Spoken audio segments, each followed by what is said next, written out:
Estamos de volta com o segundo bloco do programa TV Câmara Entrevista, hoje recebendo o Dr. André Prestes de Moraes, oncologista clínico do Hospital São Francisco. Estamos falando sobre o combate ao câncer. Doutor, assim, no senso comum, a gente tem a sensação, talvez uma percepção de que o número de casos de câncer tem aumentado muito, né? Conversava com o senhor nos bastidores, quase todo mundo tem um relato, alguém na família teve uma experiência com essa doença. Isso é fato de a gente... Além da questão do envelhecimento da população, que acaba aumentando a possibilidade de desenvolvimento da doença, existem outros fatores ou não? É apenas uma percepção que talvez pela questão do diagnóstico a gente hoje chegue a essa ideia? Eu acho que as duas coisas que você falou. Eu acho que está aumentando os casos por causa de maior diagnóstico, mas está aumentando também porque tem todos os fatores que eu vou falar. O INCA, a previsão de casos novos de câncer para o ano de 2014 e 2015, para cada ano, é 576 mil casos por ano. Aqui no país. No Brasil. Então, para 2014, é a mesma previsão. 500 milhões de pessoas. Eles fazem de 2 em 2 anos essa previsão. Então, mas 576 mil casos para 2014 e 576 para 2015 também. É bastante coisa. Isso aí, se tirando os cânceres de pele, que não são melanoma, o maior número de casos são esses. Então, você pode considerar 400 mil casos por ano de câncer, tirando os cânceres de pele, que é câncer, mas é tranquilo. Tirando o melanoma, o câncer de pele é bem tranquilo.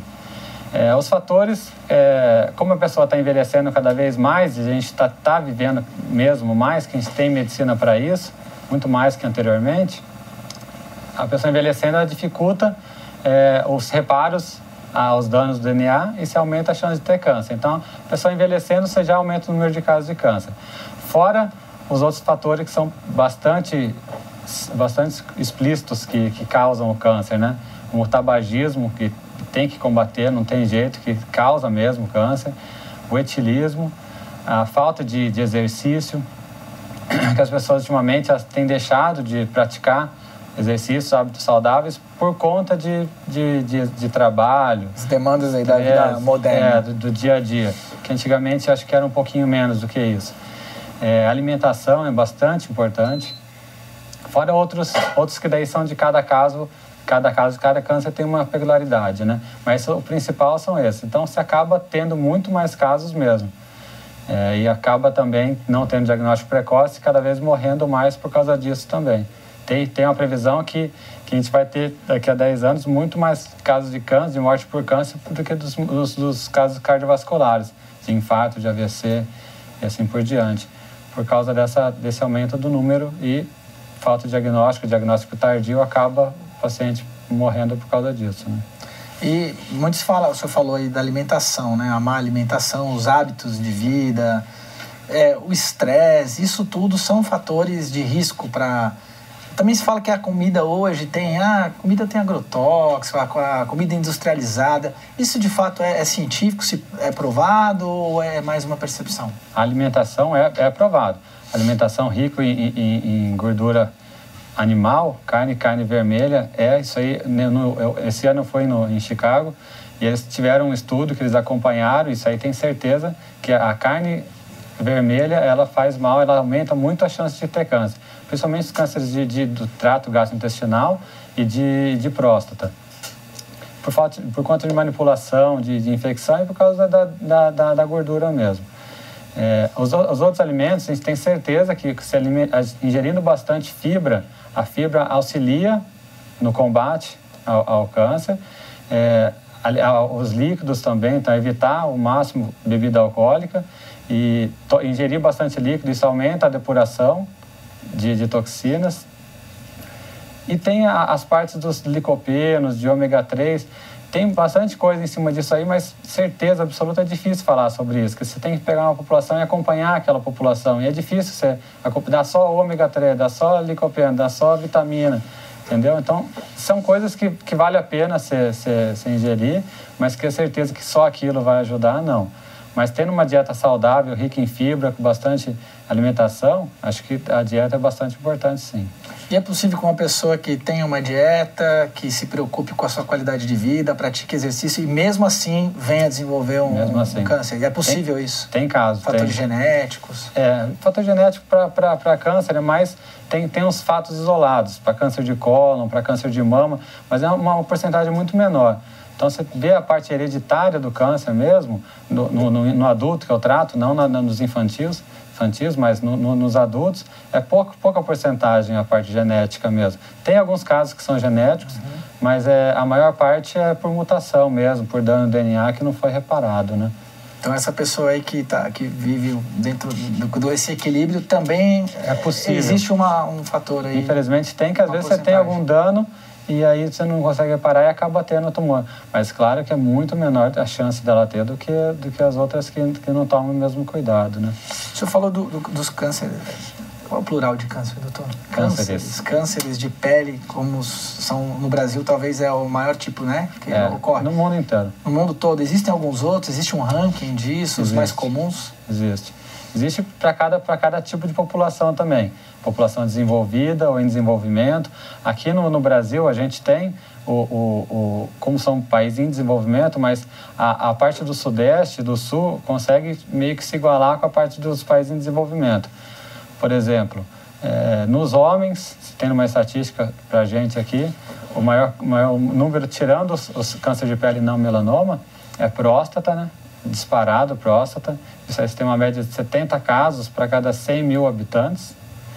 Depois da próstata tem o câncer de pulmão, cólon e reto, e depois tem estômago, câncer de boca e assim por diante, né? Os mais comuns. E para a mulher... O cigarro está envolvido em quase todos eles que o senhor falou aí. Em quase todos eles. E para a mulher é o câncer de mama, também disparado, em torno de 70 casos também para cada 100 mil habitantes. Depois vem colo retal, antes do pulmão. Depois vem pulmão, estômago. Não, depois vem colo de útero, o quarto, que é bastante comum. Por exemplo, você pegar colo de útero aqui no Sudeste e Sul, em relação ao Nordeste, é a segunda causa. Aqui é a quarta, a quinta causa.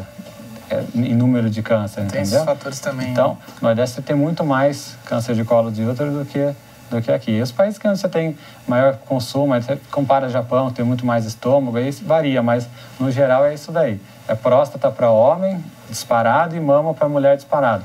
E aí os outros vão dependendo de cada localização, desenvolvimento ou desenvolvido, ou de cada localização específica mesmo, né? Por exemplo, na África tem muito caso de câncer de próstata, mais ainda do que o normal, porque os negros têm 2 vezes mais chance do que os brancos de ter câncer de próstata. Então, varia, né? De cada localização, de cada lugar do mundo, você tem um pouquinho mais de um tipo de câncer ou de outro, né? E varia também entre o biotipo, a genética de um povo para outro. Isso aí conta um pouquinho de genética. A questão étnica também. Também conta, e também tem as culturas, né? Cada um tem a sua cultura, a sua alimentação específica, isso aí pode variar também. O senhor falou 2 tipos de câncer aí, que é o câncer de mama para as mulheres e o câncer de próstata para os homens, que, em teoria, você consegue detectar com exames que não são tão sofisticados assim, Verdade. Mas que, no caso do homem, a próstata esbarra num fator que é cultural, né, doutor? Infelizmente, o exame, né? do toque aí, sempre a gente... Infelizmente também, tem alguns médicos que falam que você fazendo ultrassom e o exame de PSA, talvez você não precise do toque. Precisa do toque, é imprescindível fazer o toque junto com o PSA. Às vezes você pega um PSA que já está estourado, a chance dele ter câncer é muito grande. A gente precisa do toque, precisa da biópsia para ter certeza.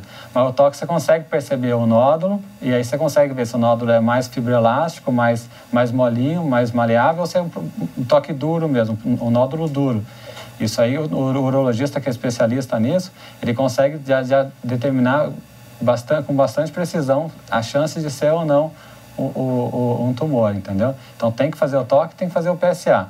O toque e o PSA não precisa de ultrassom, não precisa mais nenhum outro exame. Os 2 juntos, fazer uma vez por ano, você consegue diagnosticar mais de 98% dos cânceres. A gente faz muita piada e pouco exame. Então. Bastante. Verdade. Né? Infelizmente, esbarra nisso daí também, né? E nos outros casos, doutora, a prevenção, né? A gente está gravando o programa aqui e você fica pensando, pô, vou fazer uma chapa do meu pulmão essa semana para ver se... Quer dizer, também, porque não tem como... Você não vai fazer uma chapa, um exame clínico uma vez... Não tem como. Como que é isso? Existem outros indicativos, existem cuidados, além desses cuidados que o senhor falou? É difícil. Não adianta você ficar fazendo raio-x, isso aí tem uma radiação que você está recebendo. Você está assintomático. Infelizmente, às vezes você está no pronto-socorro, você caiu de bicicleta, você faz um raio-x para ver se fraturou a costela e acha um nódulo. Você deu sorte que você caiu da bicicleta, você viu aquele nódulo, né? Mas não tem como você ficar fazendo raio-x. Mesmo o paciente que é tabagista de longa data, tem estudo que você faz fica fazendo raio-x seriado e você não consegue diferenciar. Às vezes você consegue um diagnóstico um pouquinho mais precoce, mas você não consegue diferenciar, não consegue aumentar o tempo de vida ou não desse paciente, porque já tomou muita radiação. Então, tem vários estudos falando sobre isso que não tem benefício.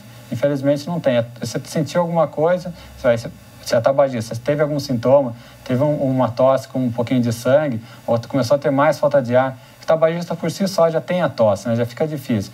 Mas você tossiu, saiu um pouquinho de sangue no catarro, isso já é algum indicativo. Ou é uma doença infecciosa, tipo uma tuberculose, ou é um tumor. Então, você já tem que procurar e tem que investigar. Normalmente, esses tabagistas já acompanham com pneumologistas, que já conhecem diariamente o paciente, e aí sabe quando ou não pedir.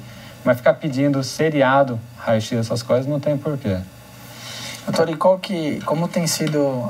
A gente está falando do cigarro, que então é um fator, talvez um dos fatores mais preponderantes de risco hoje. Como que tem sido as campanhas de conscientização? O senhor acha que tem diminuído o número de fumantes? Como o senhor tem percebido lá no consultório? Tirando a idade, que acho que o fator principal é a idade de ter câncer, é o cigarro, sem dúvida, né? Campanha cada lugar faz e depende muito de disposição, de verba. É um pouquinho complicado falar em campanha. Essas proibições, por exemplo, de fumar em lugares fechados, isso você acha que contribui? Com certeza. Que o fumante passivo também está fumando também, né? Tem vários casos de mulheres que nunca fumaram, mas o marido fuma. Eu tenho casos que elas têm câncer e o marido não tem. Isso aí infelizmente isso acontece. Mas ajuda bastante essas políticas de colocar as fotos e tal, mas o tabagista, ele é um pouquinho difícil de manejar quanto a parar ou não de cigarro, né? Tem uns que conseguem no dia para a noite, se teve diagnóstico, consegue. Tem outros, mesmo tendo diagnóstico ou não conseguem parar. A parte psicológica trabalha bastante. O senhor falou agora da parte psicológica, um assunto que eu gostaria de entrar no próximo bloco, mas antes, que é a questão, esses mitos que se falam dos fatores psicológicos do desenvolvimento do câncer, né? Que a pessoa, muitas vezes, um ressentimento, um rancor, uma mágoa, a pessoa acumula aquilo e aquilo se torna um câncer. Então, no próximo bloco, eu gostaria de perguntar para o senhor até que ponto isso é cientificamente comprovado, isso está mais no campo do senso comum, e se isso também não penaliza o doente duas vezes. Primeiro, porque ele tem a doença, ele sofre com a doença, e segundo, porque ele é culpado por ter a doença. Então vamos para o nosso breve intervalo. No terceiro bloco a gente volta com essa questão.